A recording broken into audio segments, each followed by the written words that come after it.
मकर संक्रांति का जो दिवस है वो कोई साधारण नहीं। आप लोग दान करते हो मकर संक्रांति में? कितनी चीजें दान करते हो? वो सुहागन माताओं को देते हो ना? क्या देते, कितने देते हो? 13 14 कितने हैं? 14। कौन से पुराण में लिखा है कि 14 चीज देना चाहिए? अरे बोलते जाओ जरा जल्दी जल्दी, बड़ी मुश्किल से तो पकड़ाई में आते हो तुम शिवरी नारायण वालों। 14 चीजें दान देना है। किस पुराण में लिखा है? कोई तुमसे पूछ सकता है तो महाराज आप कह सकते हो अग्नि पुराण में वर्णन आता है। कौन से पुराण में लिखा है? अग्नि पुराण में लिखा।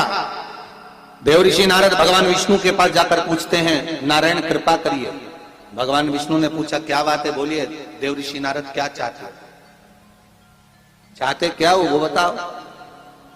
महाराज हमें इतना सा बता दो, शिव जी के यहां जाते हैं तो पहले उनके द्वारपाल से पूछना पड़ता है अंदर जाने के लिए। ब्रह्मा जी के यहाँ जाते हैं तो ब्रह्मा जी के द्वारपाल से पूछना पड़ता है। इंद्र के यहाँ जाते हैं तो इंद्र के द्वारपाल से पूछना पड़ता है। हम जितनी भी जगह जाते हैं तो कोई ना कोई द्वारपाल से हमें पूछना पड़ता है अंदर जाने के। भगवान देवऋषि नारद कह रहे हैं नारायण से कुछ ऐसी कृपा कर दो कि हमें किसी से आज्ञा लेना ही नहीं पड़े। भगवान विष्णु तो उनकी बात को बस थोड़ा सा सुने और अंदर चले गए। नारद जी को लगा हमारा तो कोई जवाब ही नहीं दिया। नारद जी वहीं पर टिक गए, खड़े रहे, नाम जाप करते। विष्णु वापिस आए और देवऋषि नारद से कहा एक काम करो, जब सूर्य मकर में प्रवेश करते हुए उत्तरायण की ओर जावे, उस घड़ी उस पल में देवऋषि नारद तुम 14 बार भगवान के नाम का, शिव नाम का दान दे दीजिए। भगवान नारायण के नाम का, राम नाम का, कृष्ण नाम का दान दे दीजिए। अब देखो यहां पर यह नहीं लिखा कि प्लास्टिक का डब्बा दो।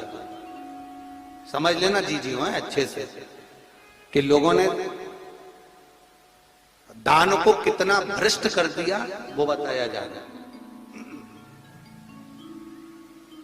अग्नि पुराण में यह नहीं लिखा कि तुम प्लास्टिक की चाय की चन्नी दो 14, बाल्टी दो 14, या प्लास्टिक का डब्बा दो 14।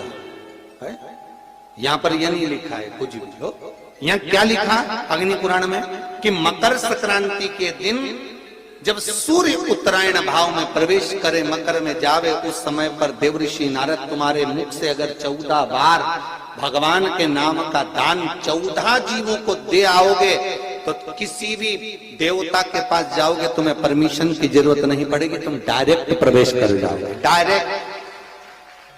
अब तुमको अगर वैकुंठ में डायरेक्ट प्रवेश करना हो तो बिना पूछे, तो उसके लिए कहा ही मकर संक्रांति पे दान दो। तो किस चीज का दान देना है हमारा? प्लास्टिक का डब्बा नहीं, बाल्टी नहीं, चन्नी नहीं, फिर किस चीज का दान?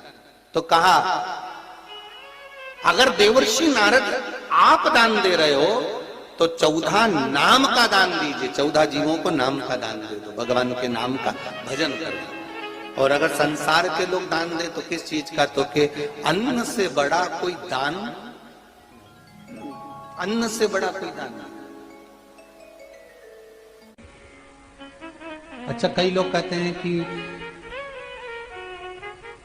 सूर्य की उत्तरायण का क्रम है, ये क्रम है, ये पूजन का क्रम है, तिल्ली के लड्डू का क्रम है, लड्डू बना लो तिल्ली का, इसका क्रम है। पर अगर स्कंद पुराण उठाओ तो स्कंद पुराण में अगर मकर संक्रांति के क्रम को यदि पढ़ोगे तो मालूम पड़ेगा कि पूरे वर्ष में एक दिन ऐसा था जिस दिन भगवान शिव और नारायण ये दोनों, इसलिए आज भी हिंदू धर्म में गुड़ के लड्डू तिल्ली के साथ मिलाते हैं। क्यों? उसका कारण कि शंकर और नारायण ये दोनों एक ही दिन, एक ही पल गंगा का स्नान करने के लिए एक भगवान शिव।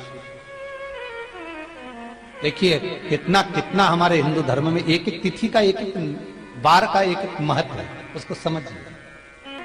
माता लक्ष्मी भगवान नारायण और भगवान शिव को स्नान के लिए गुप्त रूप से झांकती है। तो भगवान विष्णु ने तिरछी दृष्टि में माता लक्ष्मी को देखा, तिरछी दृष्टि।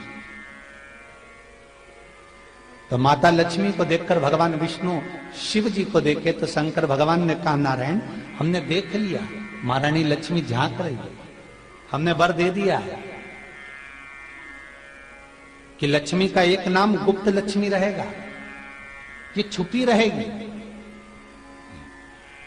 और आज मकर संक्रांति के दिन नारायण और शिव का दर्शन इस लक्ष्मी ने करा है। पर जो गुप्त लक्ष्मी का दान दे देगा उसके घर में कभी कोई बड़ी बीमारी प्रवेश नहीं करेगी। कैंसर जैसा रोग, किडनी और लीवर का रोग नहीं हो सकता। आज भी नियम है कि मकर संक्रांति के दिन एक लड्डू बनाया जाता है गुड़ और तिल्ली का, उसमें 1 का सिक्का, 2 का सिक्का या कोई लक्ष्मी उसमें फंसा दी जाती है और लड्डू को पैक कर कर किसी मंदिर में दान दे दिया जाता है। उसको कहते हैं गुप्त लक्ष्मी, जिससे घर में कोई बड़ी बीमारी प्रवेश न हो। वो केवल मकर संक्रांति को ही होता है। कहते हैं मकर संक्रांति है